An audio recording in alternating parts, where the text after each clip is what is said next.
ঝিনাইদহ ১ ও ২ আসনের সাবেক সংসদ সদস্য নায়েব আলী জোয়ারদার ২ মামলার ৭ দিনের এবং আরেক সংসদ সদস্য তাজিব আলম সিদ্দিকী সৌমিক ৩ মামলায় ২০ দিনের অন্তর্বর্তীকালীন জামিন পেয়েছেন। ২৪শে নভেম্বর ঝিনাইদহ জেলা ও দায়রা জজ আদালতের বিচারক মোহাম্মদ ইমরান হোসেন চৌধুরী আগামী ১ ডিসেম্বর পর্যন্ত এ জামিন আদেশ দেন। Public prosecutor advocate Moshiur Rahman জামিনের বিষয়টি নিশ্চিত করেছেন। জানা যায়, নায়েব আলী জোয়ারদারকে ঝিনাইদহ জেলা বিএনপির সভাপতি অ্যাডভোকেট এম এ মজিদের বাড়ি ও জেলা বিএনপি অফিসে হামলা ও অগ্নিসংযোগের অভিযোগের মামলায় গত ১২ই সেপ্টেম্বর তাকে গ্রেফতার করা হয়।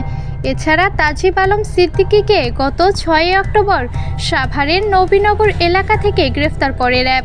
২০১৩ সালে জামায়াত নেতা আব্দুস সালাম হত্যা মামলা জেলা বিএনপির সভাপতি এম এ মজিদের বাড়িতে অগ্নিসংযোগ ও জেলা বিএনপির অফিস পুড়িয়ে দেওয়ার ঘটনায় তার বিরুদ্ধে ৩টি পৃথক মামলা রয়েছে।